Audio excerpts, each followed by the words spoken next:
네, 오늘 아침에 우리가 같이 묵상할 말씀은 이사야 5장 3절에서 7절 말씀입니다. 거룩하신 하나님의 말씀입니다. 예루살렘 주민과 유다 사람들아, 구하노니 이제 나와 내 포도원 사이에서 사리를 판단하라. 내가 내 포도원을 위하여 행한 것 외에 무엇을 더할 것이 있으랴. 내가 좋은 포도 맺기를 기다렸거늘 들포도를 맺음은 어찌 됨인고. 이제 내가 내 포도원에 어떻게 행할지를 너희에게 이르리라. 내가 그 울타리를 걷어 먹힘을 당하게 하며 그 담을 헐어 짓밟히게 할 것이요 내가 그것을 황폐하게 하리니 다시는 가지를 자름이나 북을 돋우지 못하며 찔레와 가시가 날 것이며 내가 또 구름에게 명하여 그 위에 비를 내리지 못하게 하리라 하셨으니 무릇 만군의 여호와의 포도원은 이스라엘의 족속이요 그가 기뻐하시는 나무는 유다 사람이라. 그들에게 정의를 바라셨더니 도리어 포악이요 그들에게 공의를 바라셨더니 도리어 부르짖음이었도다. 아멘. 우리가 방금 읽은 오늘 본문은 아주 무서운 말씀입니다.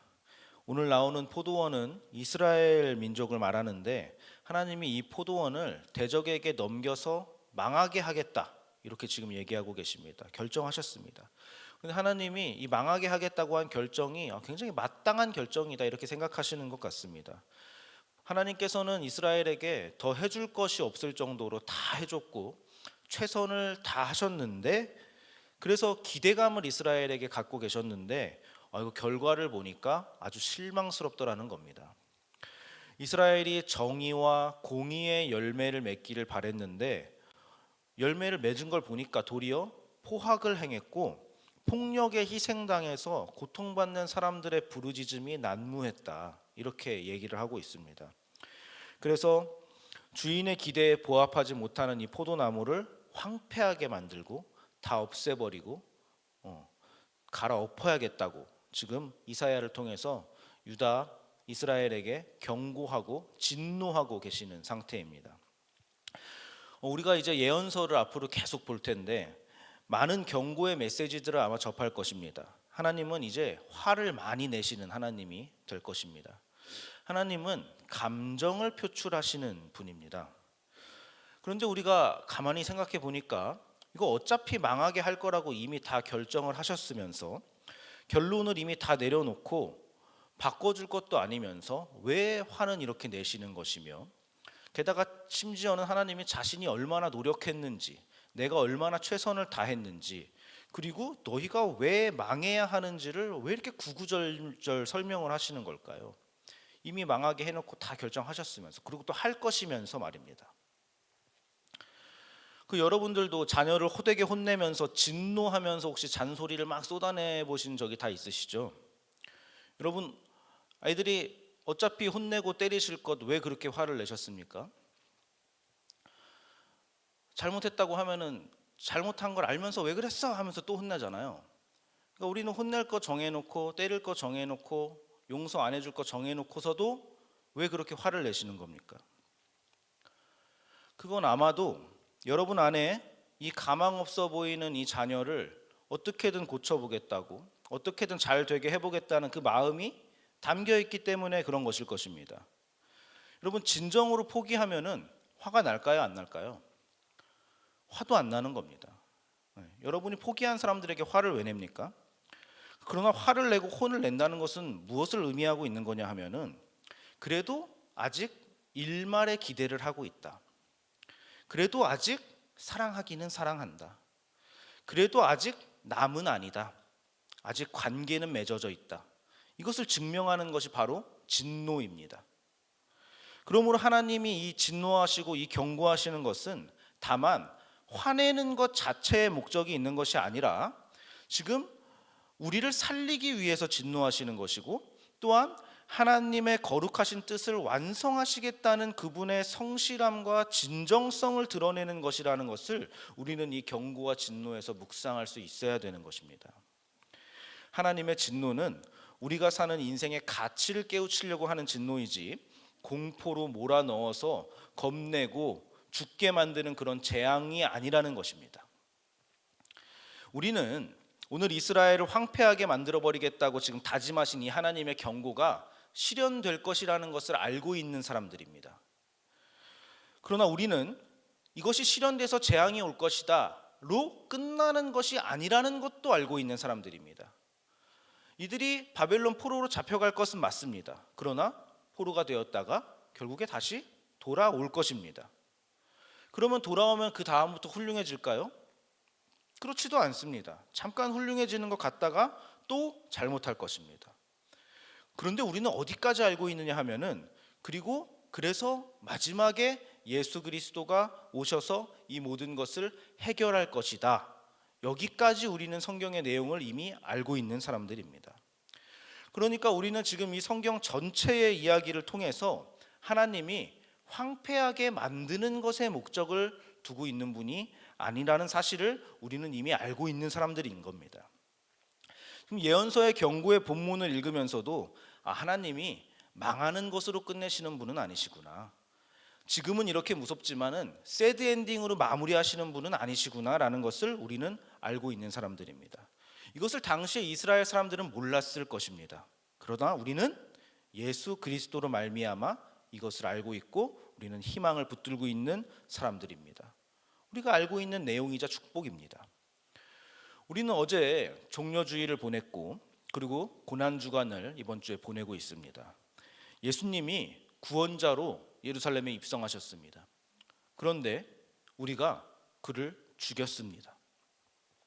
나는 여전히 죄인인데 이 죄를 사하기 위해서 온 메시아를 죽였습니다. 그러면은 이제 메시아가 구원의 일을 못하게 되는 거 아닙니까? 그런데 아시다시피 죽음이 구원의 일을 합니다.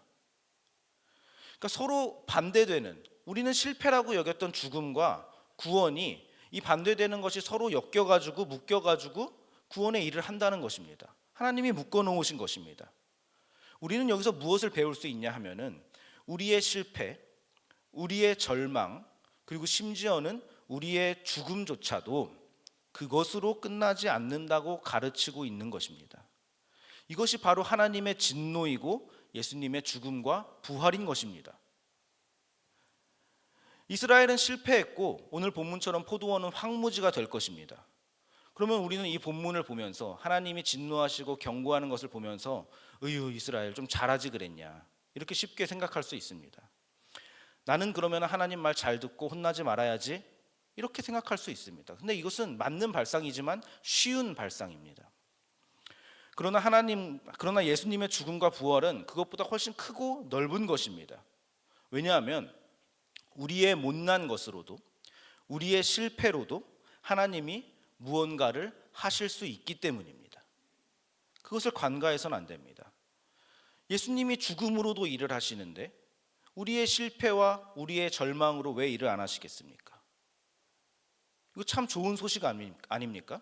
우리의 못난 것으로 하나님이 일하신다고 하는데 복음입니다. 죽음으로 일하시는 하나님, 복음입니다. 그러면은 우리가 못나도 괜찮다고 했으니까 우리가 못난 것으로도 하나님이 일하신다고 했으니까 그럼 이제 우리는 못나야 되는 겁니까? 못난 것으로 괜찮은 것입니까? 그것은 아니겠죠. 우리는 어떤 일을 하다가 남한테 비난을 듣게 되거나 우리가 못났다는 소리를 듣게 되면은 기분이 나빠서 그 일을 안 해버리는 습성이 있습니다. 이것은 우리에게 큰 유혹이자 시험거리입니다. 아무 일도 하지 않으면은 욕먹을 일도 없고 실패할 일도 없습니다. 그래서 교회 안에서도 그냥 조용히 숨어 다니는 것이 제일 좋다 이런 얘기들을 심심치 않게 합니다. 그러나 그것은 하나님을 잘 모르는 것입니다. 하나님은 네가 잘못한 것에 대해서 벌을 줄 수 있다. 그리고 네가 실패함으로 인해서 너에게 아픈 시기가 있을 수 있다. 그리고 책망받을 수 있다. 그렇지만은 책망하고 멸망시켜서 끝장내는 식으로는 내가 일하지 않겠다. 그 다음이 있다. 너를 새드 엔딩으로 마치지는 않겠다. 이렇게 얘기하십니다. 내가 너 망하게 할 거라면 애초에 너를 만들지도 않았을 것이며 너를 창조해서 너와 함께 시작하지도 않았을 거라고 하십니다. 그래서 화를 내시는 겁니다. 왜 이거 모르냐고. 왜 똑바로 안 하냐고. 그래서 화를 내시는 겁니다. 진노하시는 겁니다. 그러니까 너는 너를 창조하고 시작하게 한 나를 믿고 너의 인생과 너의 존재와 너의 자리를 책임감 있게 살아내라, 열심히 살아내라 하시는 것입니다. 이것이 우리가 오늘 말씀에서 보고 있는 하나님의 진노의 내용인 것입니다. 진노에 담긴 그 감정인 것입니다. 너희가 선택한 이 처참한 결과를 봐라. 너희는 망했다. 그러니까 그 자리에서 배워라. 이것이 이스라엘의 역사이고 우리 모두 각자의 인생인 것입니다. 우리가 만약에 우리가 잘못해서 생기는 어떤 실패나 자책이나 비참함을 그거는 다 아무짝에도 쓸모없는 것이다, 이렇게 치부해 버리면은 그것은 믿음이 없는 것입니다. 우리는 하나님의 진노를 통해서 비로소 하나님이 지시하시는 길이 최선이라는 것을 알게 되는 것이고 최고라는 것을 알게 되는 것입니다. 하나님 없이 하는 모든 일은 쓸데없는 정도가 아니라 아주 몹쓸 일이다라는 것을 우리가 배우는 것입니다. 실패를 통해서 이보다 더 큰 깨우침이나 깨달음은 없습니다. 이것이 우리의 삶의 여정이고 하나님의 진노가 오늘 목적하는 바입니다. 진노는 진노로 끝나는 것이 아닙니다. 그러니 하나님의 진노하심을 통해서 우리가 선택할 수 있는 것은 두 가지입니다. 계속 실패하고 후회하고 자책하면서 어렵게 깨달으면서 훌륭해지든지, 아니면은 털고 일어나서 담대하게 다음으로 나아가면서 훌륭해지든지, 두 가지입니다. 둘 다 하나님이 훌륭하게 만드십니다. 그러나 후회하고 못나게 굴면서 훌륭해지면은 그 과정 자체는 주님 앞에 부끄러운 것입니다. 그러니까 우리 인생을 어떻게 해서든지 명예로운 인생이 되도록 노력해야지 마땅하지 않겠습니까? 우리 부모이신 하나님께 잘 해보려고 담대하게 또 도전하고 실패 안에서 배우고 다시 또 살아가야 되지 않겠습니까? 그렇게 담대한 신앙인으로 살아내는 저와 여러분이 되어서, 그리고 우리 자녀손 모두가 하나님께 그렇게 우리의 인생이 영광이 되기를 바라고 또 축복하겠습니다. 기도하겠습니다. 하나님 감사드립니다. 예수 그리스도를 보내주셔서 실패도 죽음도 없이 하나님이 만드신다는 것을 증명해 주시는 건 너무나 감사합니다. 우리가 우리의 고단한 인생을 통해서 승리를 만드시는 그 하나님의 손길을 경험하고 깨우치게 하옵소서. 그 놀라우신 하나님의 능력을 믿고 힘입어서 담대하게 살아가게 하옵소서. 우리가 당하는 모든 실패와 못난 것을 던져버리고 새로 시작하게 하여 주옵소서. 그렇게 우리의 삶을 책임 있게 견디고 살아냄으로써 매일매일 감격하는 우리가 되게 하여 주옵소서. 예수님의 이름으로 기도드립니다. 아멘. 이 시간 다음과 같은 기도 제목으로 함께 기도하시겠습니다. 지금 들은 말씀이 내 삶으로 이어지게 하옵소서. 동네 플러스 20 증언을 통해 우리 삶으로 복음이 전파되는 역사가 있게 하옵소서.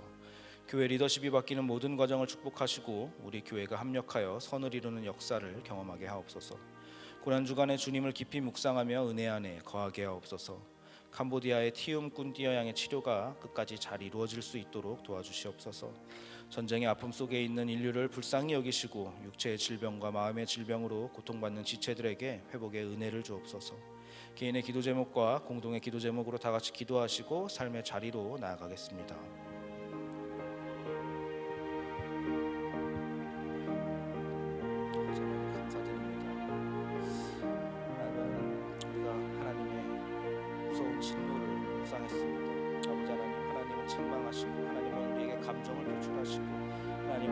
소리치시는 하나님이라는 것을 우리가 보았습니다. 하나님이 우리를 향해서 화를 내실 때 그것이 우리에게 다만 공포로 다가오는 것이 아니라 하나님의 사랑으로 다가올 수 있도록 하나님 도와주시옵소서. 부모이신 하나님이 화를 내시는 그 안에 있는 그 심정을